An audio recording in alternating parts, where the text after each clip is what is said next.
서울 강북구 주간보호센터 요양원 요양병원 창업 인테리어 리모델링 입지 선전부터 개원까지 처음이라면 꼭 읽어보세요. 왜 지금 강북구인가? 서울 강북구는 오랫동안 노후화된 주거지라는 이미지로 대규모 개발에서 비켜나 있었습니다. 그런데 이 점이 역설적으로 노유자시설 창업에는 강점이 됩니다. 강북구의 65세 이상 고령 인구 비율은 서울 평균을 상회합니다. 번동, 수유동, 미아동, 우이동 등 오래된 단독주택 밀집 지역에는 수십 년째 한자리를 지킨 어르신 세대가 촘촘하게 분포되어 있고 이 지역 특성상 자녀들이 인근에 거주하는 경우도 많아 지역 내 돌봄 수요가 실제로 매우 높습니다. 특히 주간보호센터 수요는 꾸준히 증가하고 있는데 강북구는 다른 자치구에 비해 신규 시설 공급이 상대적으로 적었습니다. 요양원이나 요양병원도 마찬가지입니다. 도봉구, 노원구와 접경하면서도 지하철 4호선 우이신설선이 연결되는 교통망 덕분에 인근구에서의 이용 수요까지 끌어올 수 있는 입지 조건이 갖춰져 있습니다. 이미 포화 상태인 수도권 일부 지역과 달리 강북구는 아직 적절한 시설이 들어오길 기다리는 입지 여백이 남아있는 지역입니다. 강북구 노유자 시설 창업 어디서부터 시작해야 할까? 처음 창업을 결심했을 때 가장 먼저 부딪히는 벽은 무엇을 먼저 해야 하는가입니다.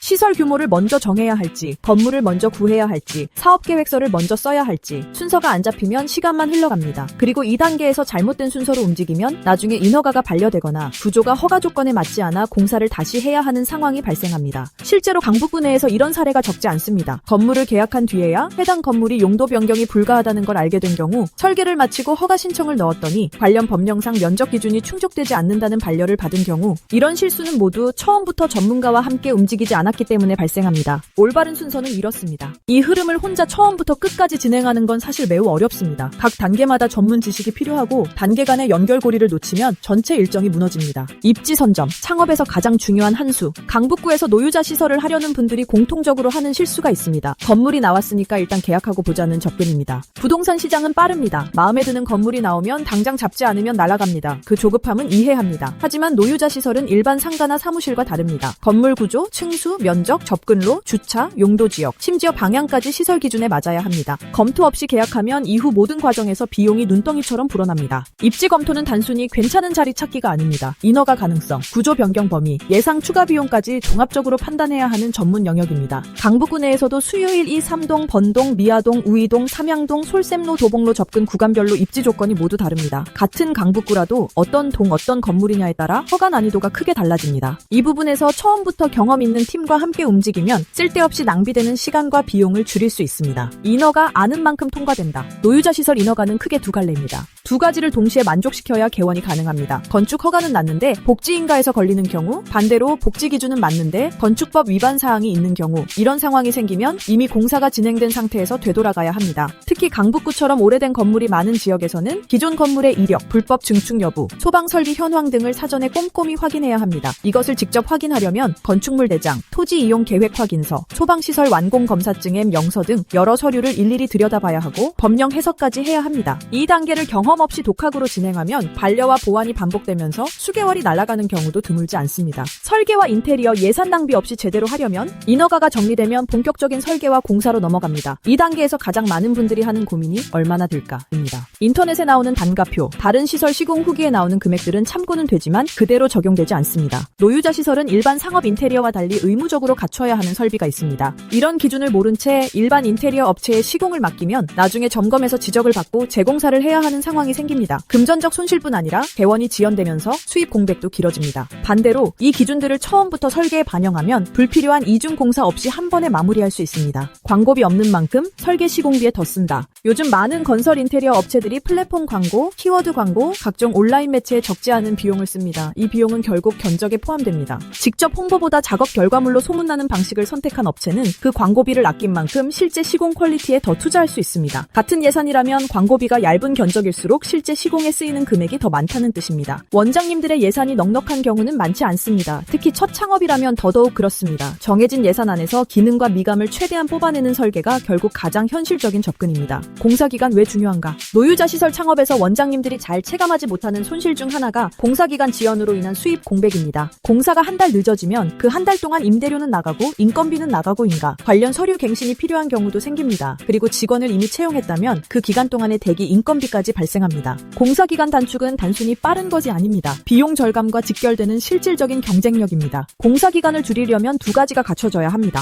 첫째, 설계와 인허가가 완벽하게 선행되어야 합니다. 공사 도중에 설계 변경이 생기면 전체 일정이 흔들립니다. 처음부터 인허가 조건을 반영한 설계를 해야 착공 이후에 뒤집어지는 일이 없습니다. 둘째, 각 공종 간의 연계가 매끄러워야 합니다. 철거 골조 정의 설비, 마감이 순서대로 맞물려 돌아가지 않으면 대기 시간이 쌓입니다. 각 공종을 각각 다른 업체에 발주하면 일정 조율이 어렵습니다. 설계부터 시공까지 한 팀이 전담하는 구조에서 공기 단축이 가능합니다. 리모델링도 쉽지 않다. 기존 건물 활용의 현실. 강북구는 노후 건물이 많습니다. 신축보다 기존 건물을 리모델링해서 시설을 만드는 경우가 더 흔합니다. 그런데 리모델링은 신축보다 변수가 많습니다. 이런 변수들은 현장을 직접 보기 전까지는 알 수 없습니다. 그래서 리모델링은 반드시 현장 실사 후 견적을 받아야 합니다. 평당 얼마라는 식의 단순 견적은 리모델링에서는 의미가 없습니다. 기존 요양원이나 주간보호센터를 인수해서 리모델링하는 경우도 많습니다. 이때는 기존 인가 조건을 유지하면서 구조를 변경할 수 있는 범위를 먼저 파악해야 합니다. 잘못 건드리면 인가 조건이 변경되거나 재인가 신청이 필요한 상황이 생깁니다. 요양원 vs 주간보호센터 vs 요양병원, 강북구에서 어떤 게 맞을까? 세 가지 시설은 법령 근거, 인가 주체, 수익 구조, 필요 인력이 전부 다릅니다. 주간보호센터는 상대적으로 진입 장벽이 낮고 소규모로도 운영 가능해 첫 창업자들이 많이 선택합니다. 강북구는 고령 인구 밀도가 높고 이동거리가 짧은 주거 밀집 구역이 많아서 소규모 주간보호센터가 안정적으로 운영될 수 있는 조건이 갖춰져 있습니다. 요양원은 입소 정원, 시설 규모, 인력 배치 기준이 더 엄격합니다. 건물 확보가 선행되어야 하고 소방 기준도 더 까다롭습니다. 하지만 입소 정원이 안정적으로 채워지면 수익 구조가 예측 가능합니다. 요양병원은 의료기관이기 때문에 의사 면허 및 의료기관 개설 신고가 필요하고 의료법에 따른 시설 기준이 적용됩니다. 진입 조건이 가장 높지만 강북구처럼 의료 접근성이 상대적으로 낮은 지역에서는 수요가 명확합니다. 어떤 시설을 선택하느냐는 단순히 내가 하고 싶은 것이 아니라 예산 입지 운영 역량 인력 확보 가능성을 종합적으로 따져야 합니다. 이 판단을 혼자 하기 어려운 이유가 바로 여기에 있습니다. 전문팀 구성의 차이, 창업 컨설팅이 필요한 이유.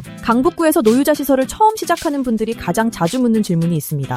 건축사무소 따로, 인테리어 업체 따로, 컨설팅 업체 따로 쓰면 안 되나요? 물론 됩니다. 하지만 각각 따로 움직이면 반드시 어디선가 빈틈이 생깁니다. 건축사는 인허가 도면에 집중하고, 인테리어 업체는 마감에 집중하고, 컨설팅 업체는 서류에 집중합니다. 각자가 자기 영역을 최선으로 하더라도 연결 지점에서 발생하는 오류는 아무도 책임지지 않습니다. 이런 상황들이 실제로 일어납니다. 처음부터 한 팀이 전 과정을 총괄하면 이런 빈틈이 생기지 않습니다. 각 단계 담당자가 서로의 작업을 공유하면서 진행하기 때문에 이전 단계의 오류가 다음 단계로 전달되지 않습니다. 개원 준비, 시설만 완성되면 끝이 아니다. 많은 분들이 공사가 끝나고 나서야 생각보다 준비할 게 많구나를 실감합니다. 이 모든 것이 개원 전에 준비되어 있어야 합니다. 시설만 만들어두고 운영 준비가 안 된 상태로 개원하면 초기 혼선이 극심합니다. 강북구청 및 관련 기관과의 협의 과정에서 생기는 서류 준비, 각종 기준 충족 여부 확인 등도 경험 없이는 쉽지 않은 영역입니다. 강북구에서 시작하려는 분들께 강북구는 노유자 시설 창업지로 충분히 매력적인 곳입니다. 고령 인구 비율, 교통 접근성, 아직 채워지지 않은 시설 수요 조건은 갖춰져 있습니다. 문제는 어떻게 시작하느냐입니다. 입지를 잘못 잡으면 첫 단추부터 엉킵니다. 설계를 인허가 조건과 맞지 않게 하면 공사 후에 뒤엎어야 합니다. 업체를 잘못 선택하면 공기가 늘어나고 비용이 늘어납니다. 처음부터 경험 있는 전문팀과 함께 움직이면 이 모든 리스크를 줄일 수 있습니다. 그리고 원장님의 예산 안에서 실제로 운영 가능한 시설을 만드는 것, 그게 컨설팅의 진짜 역할입니다. 강북구 노유자 시설 창업에 관심 있으신 분들, 지금 어느 단계에 계신지와 상관없이 먼저 상담해보시는 걸 권합니다. 입지 검토부터 같이 시작할 수 있습니다. 아키디자인 무료 상담, 서울 강북구 주간보호센터, 요양원, 요양병원 창업 인테리어 리모델링 입지 선점 인허가, 설계 시공 개원 준비 전 과정 동행, 아키디자인 신축 인테리어 리모델링 노유자 시설 전문. 이 매물의 핵심 포인트, 시작부터 개원까지 순서대로 짚어드릴게요. 더 알고 싶으신 내용이 있으시면 댓글 또는 프로필 링크, 전화번호로 연락주세요.